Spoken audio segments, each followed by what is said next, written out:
oh boy, it is Wednesday, March 27. Good morning to you. I missed my alarm clock this morning, yeah, it wasn't too pretty. I woke up and it was bright outside. I'm like, I know I'm always up at 5 and it is not this bright, even in the middle of summer. So I got very worried. I thought I wasn't going to make it here this morning, but I am here. And I'm telling you, traffic going from Bourne coming to Wareham, oh my goodness. I feel for you. Anybody on the road, I feel for you. But anyways, let's continue with our show. We have a great show here for you. The news headlines, weather report, and today in history.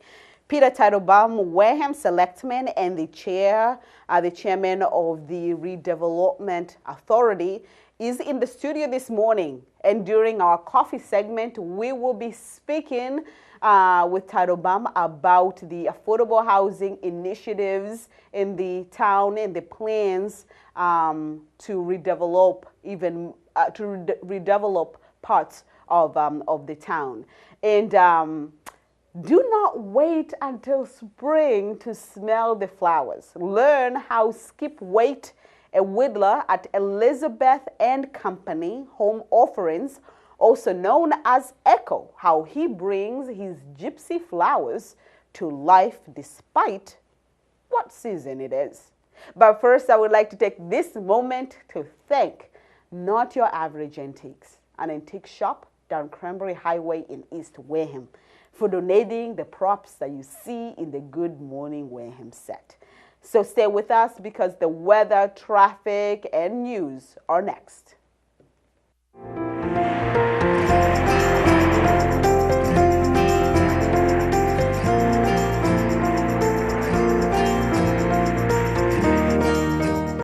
Skies today, high at 42 degrees. Clear skies tonight with low at 27. Thursday, generally sunny despite a few afternoon clouds with high at 48, and rumors are we may see 50. Winds at 15 to 25 miles per hour tomorrow, and overcast at night, that is Thursday night, with low at 41 degrees. Expect normal traffic at Route 3 and 495. The weather conditions are good, so safe travels everyone except for those going to Bourne. Oh my goodness, that traffic because of the renovations, of course, and this will continue for 2 months. I need to remember that. So stay with us. We'll be back because the news is next.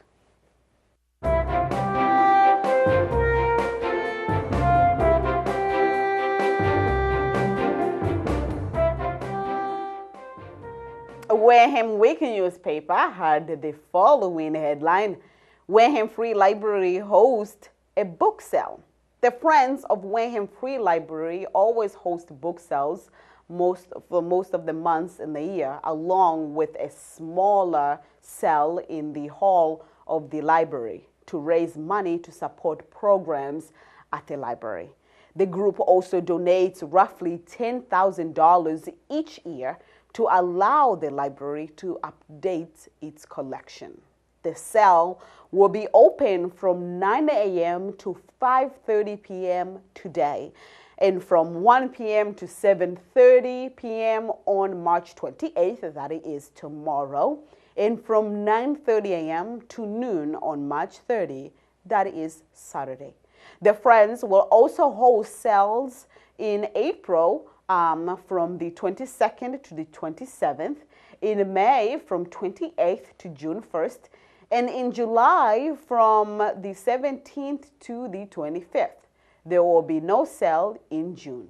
On May 23rd, the library will host a talk by Scott Ridley, the author of Morning of Fire, John Kendrick's daring American Odyssey in the Pacific.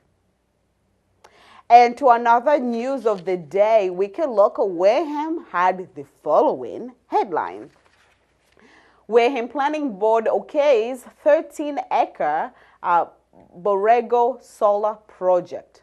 Last Monday, The planning board approved a 13-acre solar farm project pending updates to the commissioning plans and final design. The land for the project, which was previously cleared and permitted by, but for a different use, sits off Farm to Market Road.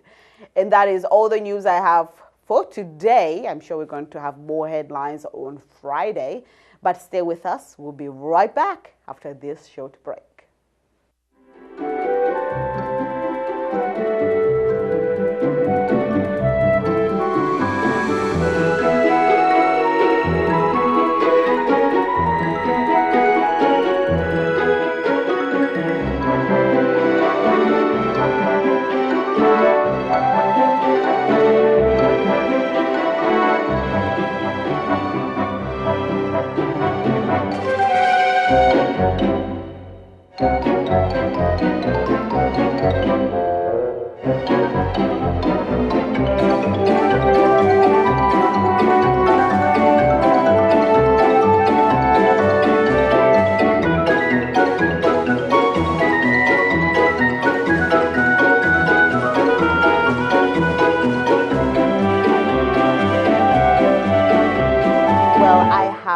Such a treat for you this morning. For today's special program, Who Said Flowers Are for Spring and Summer Alone? Because with Skip Waite, Whittler at Elizabeth and Company Home Offerings, every day is spring and summer, thanks to his everlasting gypsy flowers. Learn how he makes them.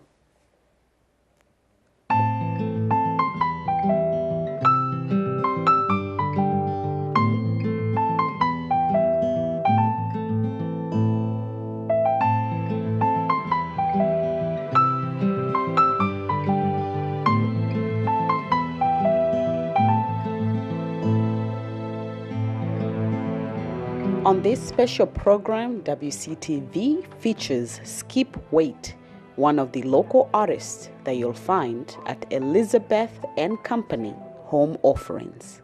Hello folks, welcome back to Echo over here in Wareham, Massachusetts. We're going to do a little show today on how to make these.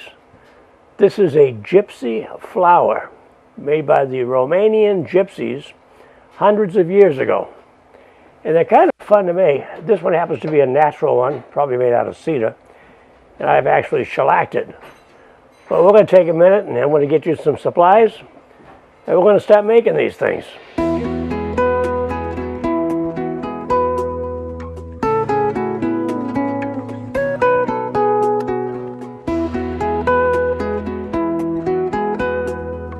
I'm going to start off with something very, very simple. This happens to be a piece of sassafras. I have a very small whittling knife here, nothing big. And what I'm going to do is I'm going to take a saw and I'm going to cut the end of this sassafras. This is a draw pony that I'm sitting on, if you're wondering what this apparatus is. And it holds things still for me so I can work with two hands. This is a draw pony. It's probably 15th, 16th century design. I built it myself a number of years ago. But anyway, now I've cut the end off of this. We have a square piece of wood here. And I'm going to drill a hole. Look at that. The electric drill with no cord. There, I got a nice little hole in that. Now, without using the pony, I'm using this little knife here. I'm going to show you how to make a flower. This is not as green as I would like it. It's a little dry, so it's not going to work as well as green does. But as you watch me get into this wood, that part was too dry. See that? This is interesting. A little bit too dry. A week ago, that wood was perfect. Now, it's a little bit too dry. But we'll make it work. Look at that. Petals. You can actually feel the wood getting a little wetter as I'm getting further into it. That's curled up pretty good, see it? If you notice, I'm going back and forth on different sides. That's starting to work now, see it? Now watch. Just like a kid whittling a stick to make a point. The only difference is I'm not going all the way down. So we're going to have ourselves a pretty little flower here. I bet it kind of looks like a wooden marigold when I'm done with it. If I wanted to, I could take a orange or yellow paint. I can make a nice yellow marigold. Or paint it white. There we go. Feels good now. A little bit at a time. Oh, there it goes. Look at that, didn't even break. See that? Now, I bet almost everybody here can make this with your jackknife, steak knife, whatever you want to use. We have ourselves a little flower.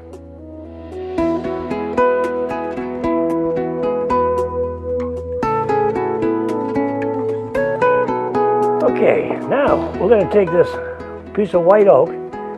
It's kind of got the design of a dog's hind leg. I'm going to have a little trouble here trying to turn it around, but we'll make it work. I'm going to drill the hole. Don't forget to drill your hole, because after you make a flower, it's really a project trying to drill a hole. You don't want to do it. The hole is drilled. Now, we're going to take a draw knife.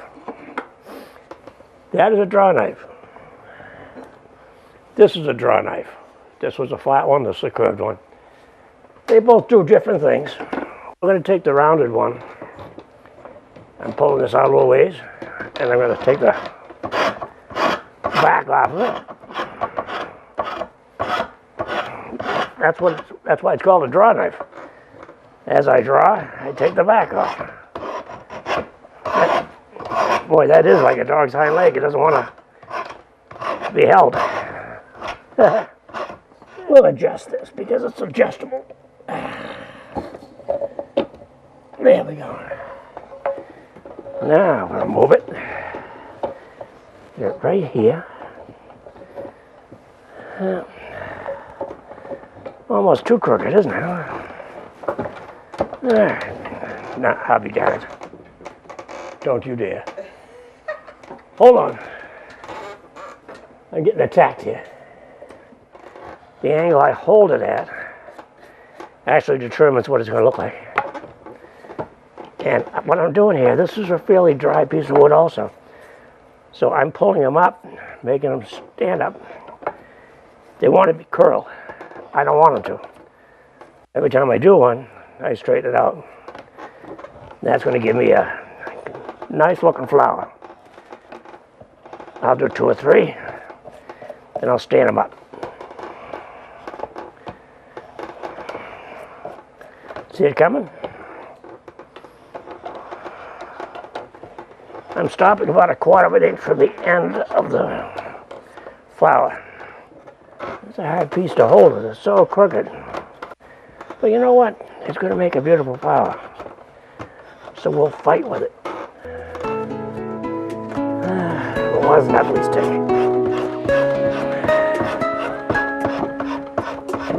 But turning into a flower.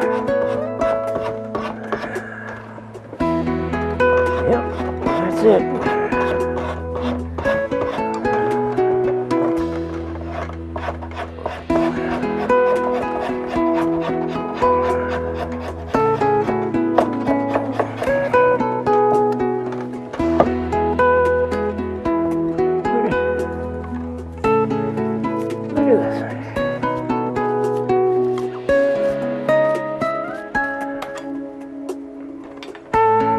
Another one. Right in here. See the difference? Size, shape. Kind of fun. We're going to make quite a little bouquet by the time we're through here. I'll put these 2 here. All right, what I'm going to do here, I'm going to get some. This is a nice piece of sassafras. Now, sassafras is a very, very common wood in this area, and I'm going to cut some pieces off of it. They've been laying outdoors, and I think they're nice and wet, which means that they'll make a beautiful flower. Oh, I can already smell it. Oh, I love the smell of sassafras. If you haven't smelled it, it smells just like root beer. Years ago in the 16, 17, 1800s, sassafras root is what they used to make root beer. Then they found out that there was a bad chemical in the oil, so they stopped making it because it made rats sick. And then somebody figured out how to make LSD out of it, so they stopped using it totally. That's just the oil. I like sassafras tea. That hasn't got any oil in it. Now, there's a nice piece.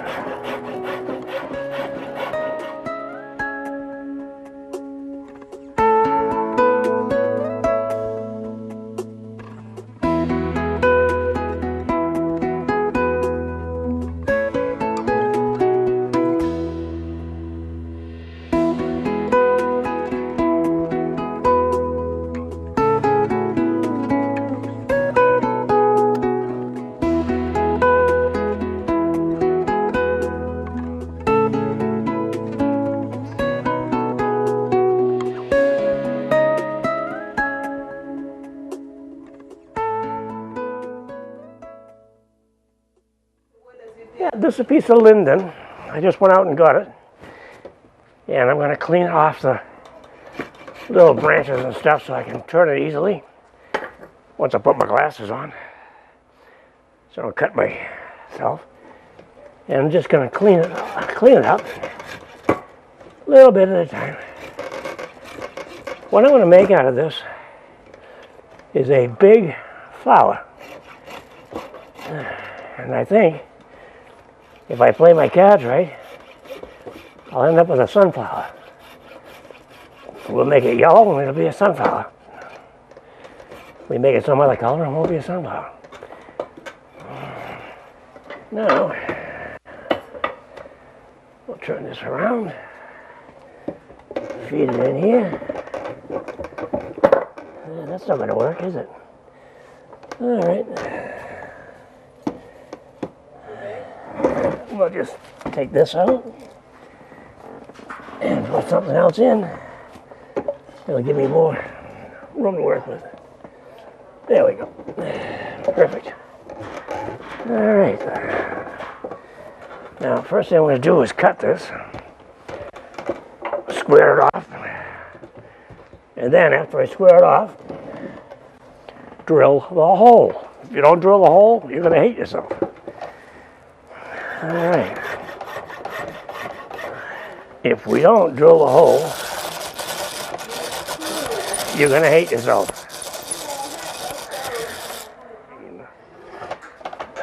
Perfect. Perfect.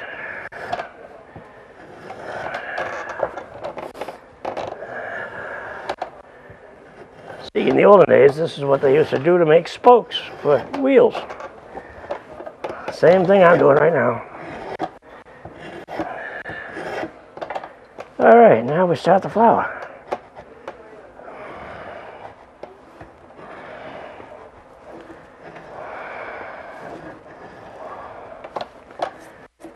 This is going to be a big flower.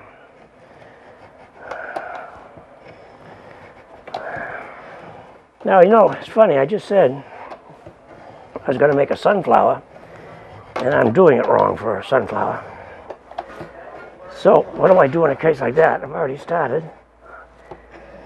I think what I'll do is use this for the base. Then I'm going to switch over my spoke shavers. And I'll use a different one. See if I can get better looking petals for a sunflower. I'm going to use this for almost like a stop. And I'm going to try the other spoke shaver and see if I can get you a sunflower. This, a blacksmith friend of mine made for me. It was a file, and he made a draw knife for me. So we're going to try using it on here. Now what this is going to do, it gives me a nice straight petal. Nice straight petal. that's a lot of work. That's a lot of work. Oops. And you're going to lose a lot of them. You're not going to get them all. Doesn't matter. Okay. All right, now we're getting there. I'm pulling this pretty hard, believe it or not, and very straight. And if you don't pull it straight, I get that curlicue look that I don't want. Remember I said I was going to make a sunflower.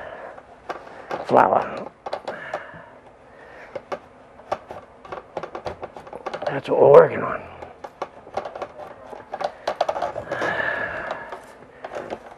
I don't make a lot of these because they're almost work. I'm not really into that work stuff. Once in a while I make one. All right, now,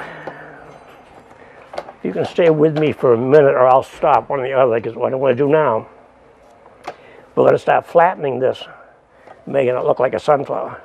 So, what I'm going to do, we're stopping here, I'm switching back over to this one, and I'm going to drag this up here and make that stand up. See what's happening? That's piling up inside here and pushing the petals back and keeping them there. So it should start looking like the center of a sunflower. If I did it right. I do two different things when I make these. Sometimes I just do this for a little bit, and then I'll cut this right off close to the edge. And then I'll just do the whole thing yellow. And people say, oh, it's a sunflower. Yep, you want it to be. Otherwise, it's just a wooden flower that's yellow. That's that. Now we're going to take this, put it here. Hold it by the base. Squeeze pretty tight.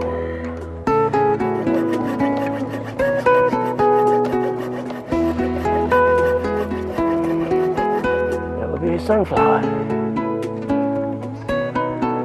Okay, I have some 91% alcohol here, rubbing alcohol. It's time to color these flowers now. It was kind of fun making them. I've got a little cap here that I put some alcohol in. Like a little brush here. Now sunflowers are yellow. A good color. So I put some yellow dye, food coloring, in there, so if the cats or kids want to chew on it, it won't hurt them any. There's what we did today. It's kind of fun, wasn't it? Until next time, thanks very much for watching. Hope you've enjoyed the adventure of making Romanian gypsy flowers. Take care.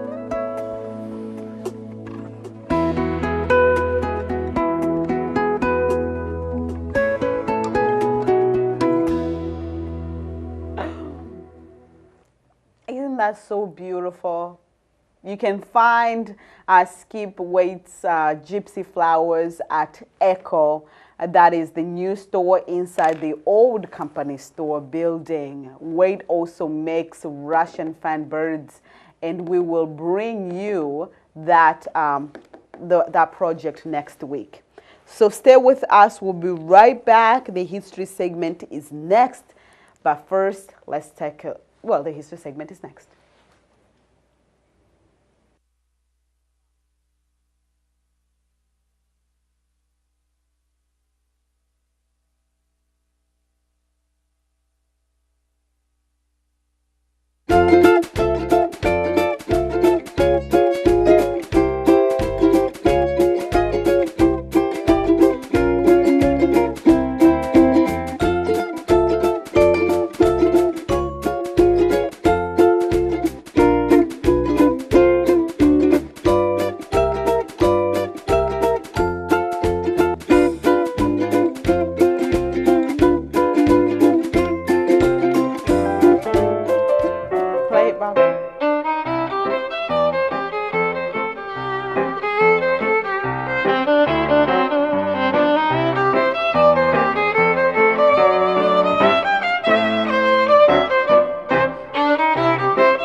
Hello, and thank you for being with us this morning. We are broadcasting live from our WCTV studio in Wareham.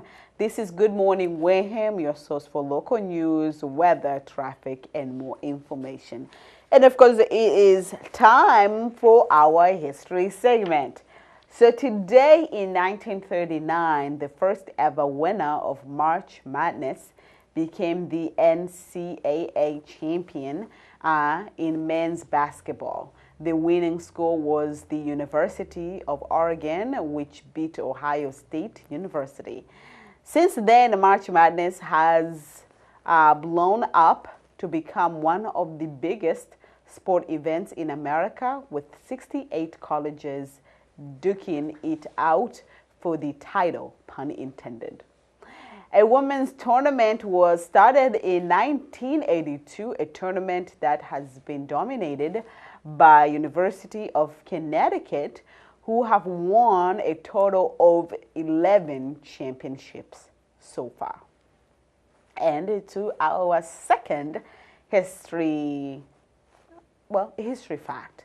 Today in 1973, what may be the most infamous moment in Academy history, Marlon Brando declined his Best Actor Oscar in a loud way when he won the award for his role in The Godfather. He did not go up on stage. Instead, a Native American woman, Sasheen Littlefeather, went on stage declining to accept the award. Instead, she spoke for Brando, speaking his views on how poorly Native Americans were portrayed by Hollywood and how he wanted change. Met with both boos and applause, Brando's statement clearly had an impact, as it is an event that is still talked about to this day. And of course, we're going to move to our birthday. And today in birthdays, controversial film director and writer Quentin Tarantino turns 56 years old today. His films have a style that is either loved or hated and are always very violent. From Pulp Fiction to Django Unchained to his next film, Once Upon a Time in Hollywood, Tarantino has always given audiences something to talk about, and it seems that it will remain so to this day and to many years to come. And happy birthday to everyone celebrating their big day today. That is all I have for the history segment. To learn more about cool historical facts, please go online under history.com. Stay with us. The coffee segment is next. We have Selectman Peter Teitelbaum in the studio. So we'll be right back. But first, let's take a look at our events calendar.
Welcome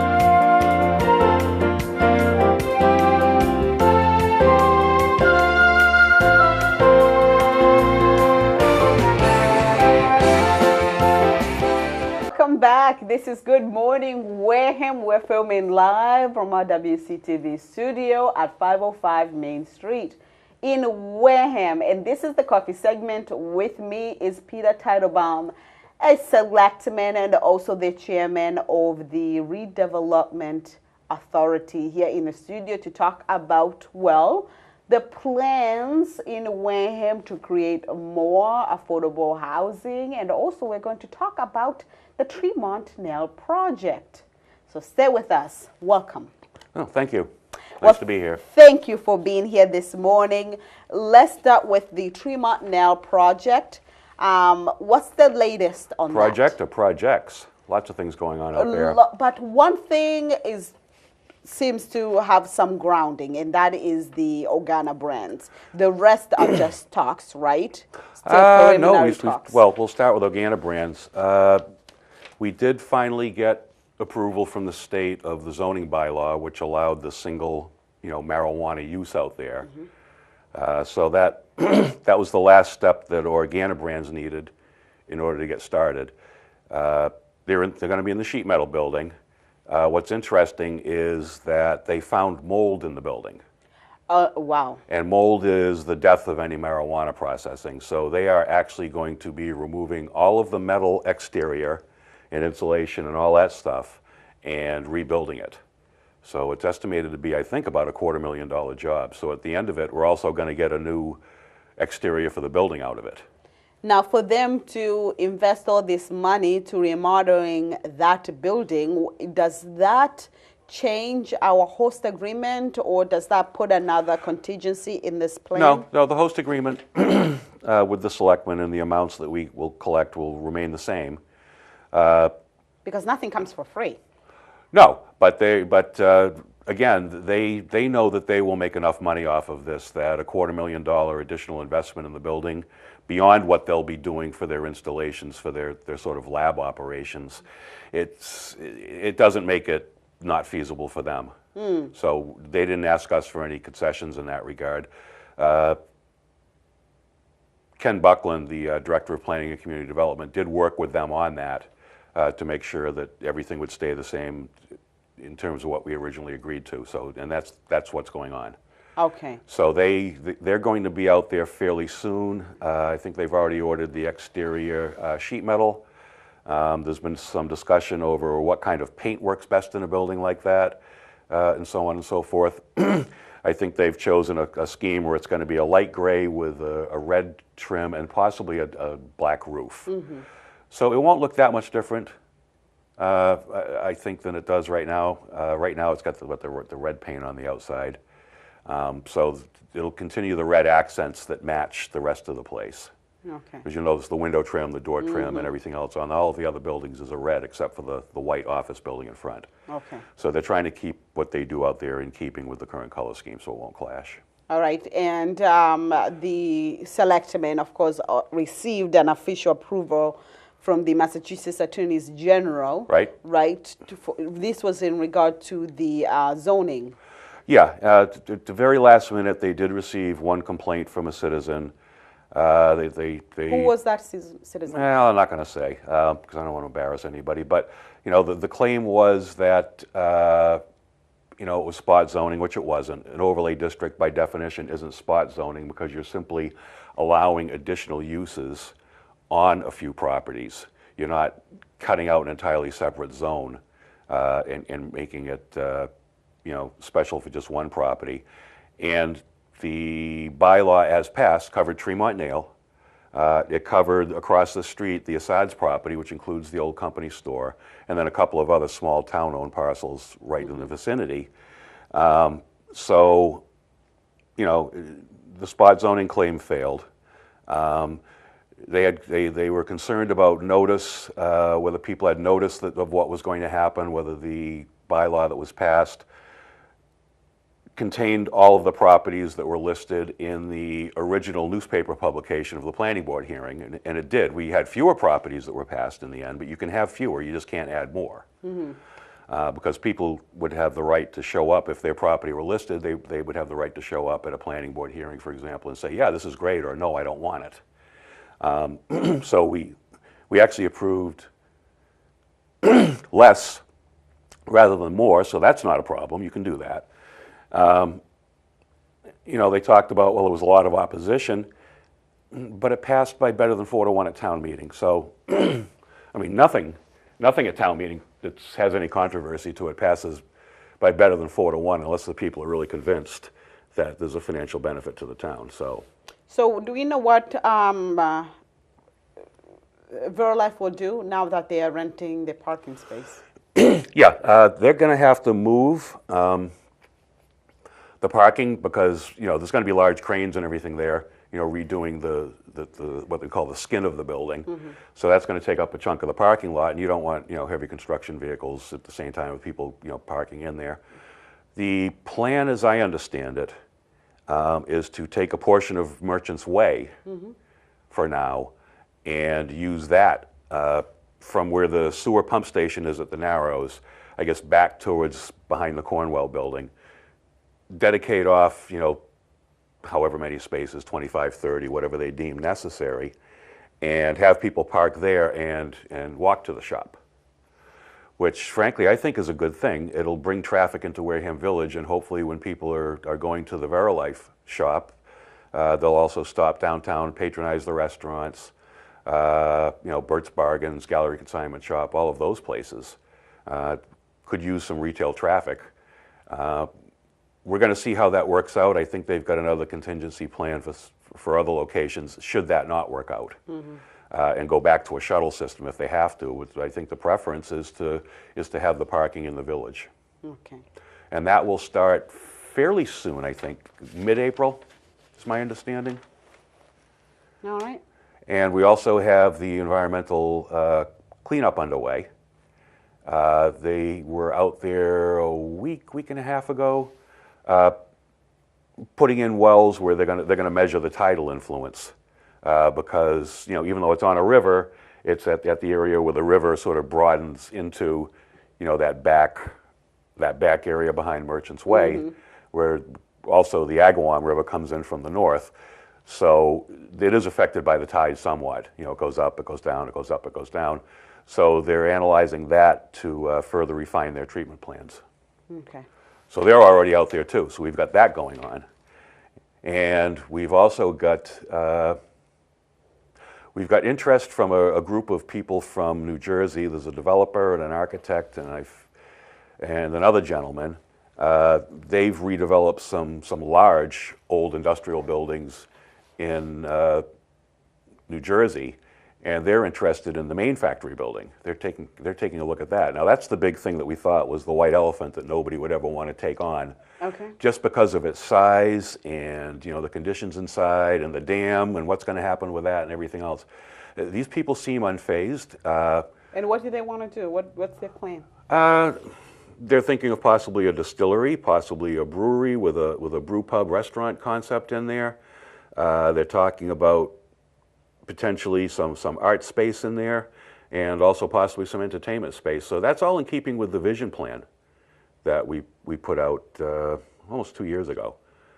So it was kind of interesting because we always figured that was the thing that would happen last, just because it's so big, it would require so much investment, so much work to do things in there, that we figured, well, we'll develop, you know, we'll get the freight building cleaned up and try to turn that into a function hall. We'll get the office building cleaned up and actually, you know, use it as an office building for somebody, you know, rent it out for office space, something like that. You know, the two buildings in the middle, the pickling building and the packaging buildings that are kind of connected, Those are always viewed as potentially artists or small retail spaces, things like that. So what's happening out there is actually in keeping with the vision plan. It's a great document that's given us really good guidance. Okay. And we've also hired Union Studio, which were the people we worked with on the vision plan, to come back and do architectural services on 4 of the buildings, which includes the freight building. That's where the Meet Me at the Tremont event was and will be held this year. I'll get to that in a second. The packaging and pickling building, say that fast 5 times. So those 2 buildings, and then also the office building. So they've received $50,000 to try to draw up, to look at it, see what the buildings need as far as work, how they are structurally, draw plans to stabilize them, especially in the case of the freight building. We know that building needs some work. You look at the roof and it's like this. So we know the sills need to be replaced there. Wasn't there talk about contamination and well, need to go and study? Well, it's gone beyond studying. Town meeting last fall approved over $1,400,000 to go clean it up, and that's what they're out there doing now. They're preparing to do the cleanup. They're going to install. It's a pump and treat system. They're going to install pumps that are going to pump down into the contaminated areas, and the chemicals will bind to some of the heavy metals there and render them inert so that they're not harmful any longer. There's 1 underground storage tank that's going to have to be dug out.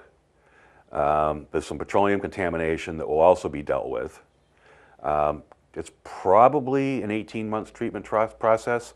Initially they'll have a trailer out there, an office trailer, as they install the pumps and do their things, and get it up and running. But eventually, it's just going to be a very small area that they'll need in order to maintain and service the pumps. Okay. So that's all happening. That's all happening. That's all happening. And if you look back to 2016, that place was deader than a doornail. Nothing was going on out there.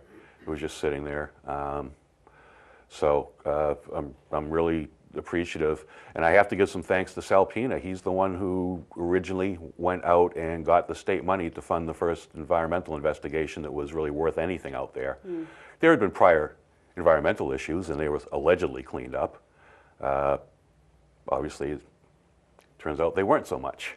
So we got stuck with this problem. I thought it might be a problem we could never afford, but 1.4 million sounds like a lot, but in the context of environmental cleanup, it's really not. Okay. So at least there's something, businesses going at that place there, Tremont Nail, and that place has been deserted for almost 2 decades, so a decade and a half. Yeah. So it's about time, right?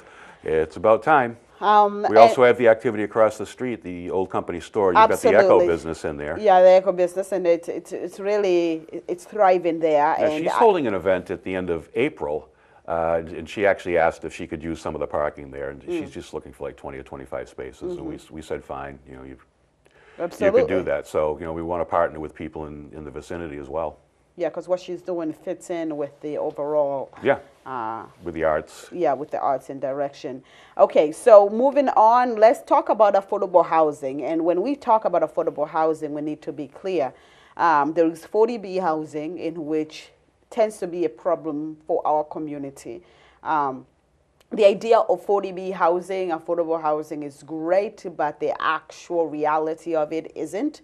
So would you please educate our viewers, for those who necessarily do not understand what 40B is and 40B law is, what it is, and how we fit into it? Well, I mean, 40B applies to every city and town in Massachusetts.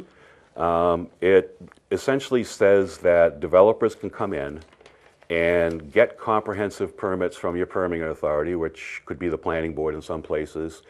In Wareham, it's the zoning board of appeals, and that they have the ability to essentially ignore your zoning bylaw to some extent. They can ignore the setback requirements, they can ignore the density requirements. So we're kind of in a ground zero for these sorts of developments to come in, because we have cheap land in comparison to the surrounding communities. And we're in the Boston housing market, so that these developers can come in here and charge essentially a Boston and suburban Boston rate. And that rate, if the tenants are Section 8 tenants and receiving state support to live where they live, they get a much higher voucher amount than they would, say, if they were trying to find housing in New Bedford. And you know, we've talked for years about changing, you know, the designation, trying to get out of the Boston housing market, trying to get into the New Bedford market. It's not something that would happen overnight. I don't even know. But is it happening? I mean, I think at this point, we've talked about it. I don't know if there's any tangible steps. We're going to have our town council take a look at it and see whether this is a matter of getting the state to shift it over, which I doubt, because these are federally designated areas, or whether you'd have to go so far as to get an act of Congress to do it. Okay. But that's what makes us so attractive to the developers. It's the combination of high rental vouchers and cheap land. Okay, but it's not only the new developers. I mean, even those who own homes in Wareham for rent, their rates are also high. What explains that? Well, for one thing, you've got a lack of housing generally in Wareham, rental housing, rental stock. So it's not just whether it's affordable. It is a supply and demand situation. It's not just a matter of whether it's affordable or not. It's also a matter of just how much housing stock you have. I think our apartment vacancies are like around 1%, which is unheard of. I mean, that's extremely low. So if you try to move here and get an apartment, you know, good luck to you. A lot of the rentals we have do tend to be seasonal rentals. You've got a lot of, we have something like 8,800 full-time households in Wareham. So that's 8,800 units they're occupying, whether it's a single-family house, an apartment, condo, whatever it is, and they're here year-round. We've got a total of about 11,000 housing units here. So now you've got another couple of thousand, 2,500, whatever it is, units that are substantially summer units. Traditionally, those were empty in the winter.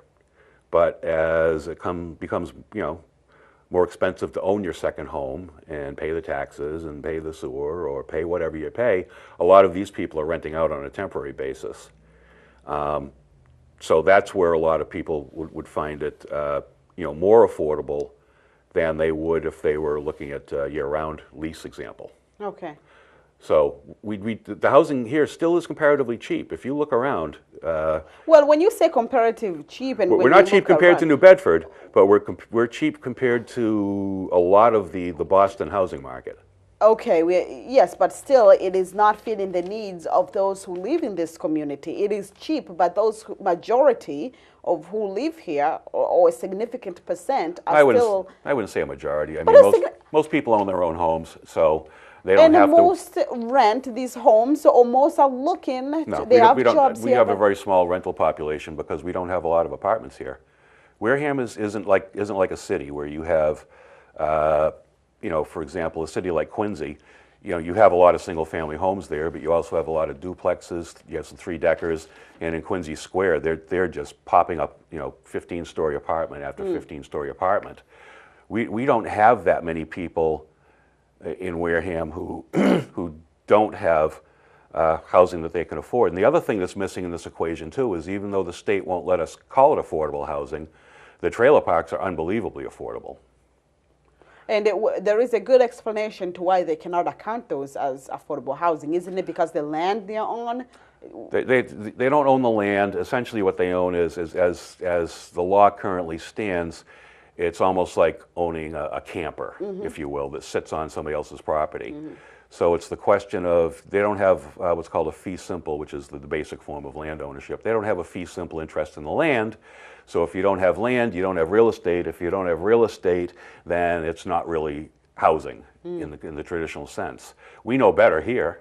I mean, we have people who have lived in these places for 40 and 50, 60 years. So we know that they're housing. And we know that it's highly unlikely that people are going to ever move these things, because over time, people add on to them. They'll put a shed here, and they'll put another room over here. Of course, with the permission of the park owner. But I mean, the idea that somebody's going to move one of these things from one place to another, forget it. They're not going anywhere. No. I think some of them, if you tried to move them, they would simply fall apart, because they've just been sitting on the blocks for so long that they just wouldn't be able to handle moving. All right. So on the 2013 housing plan, that was titled Meeting Housing Needs in Wareham, there were a few things listed that that prevents us from creating affordable housing, and these were sewer capacity, zoning, transportation, water capacity, deed restrictions. Where are we from? I know that was 2013, but what have we learned from that initial report, and what have we done since then? Well, I mean, we do have the Woodland Cove project coming, for better or for worse. And where are we with the Woodland Cove? Because the town is fighting it. Well, no, the lawsuit was eventually dropped on technical grounds. We've had some back and forth with them, with their attorney. One of the things that we've noticed is, if you're going to have one of these more, larger developments, and lots of people, living in there, having a guard shack, or either a guard in the shack, or you have to put your card in to go in there, or somebody has to buzz you through it or something like that. That makes it a safer environment for the people who live there, because you get fewer undesirables in that way. Woods at Wareham doesn't have a gate, and I think the results out there speak for themselves. I mean, the police are constantly there, dealing with drugs and fights and this, that, and the other thing. And a lot of it is caused by people who don't belong there in the first place. So Union Pond does have the gate there, and they don't have quite so many problems. Brandy Hill does now. Brandy Hill, when I was younger, that was, your mother would tell you not to go there. That's the sort of reputation it had. And since they put up the gatehouse and they control who goes in and out, it's been fine. So are we, the whole, are we telling Woodland Cove that the solution is just to put a gate and then that's it? It resolves all problems? I don't think it resolves all problems. They already got the comprehensive permit from the Zoning Board of Appeals.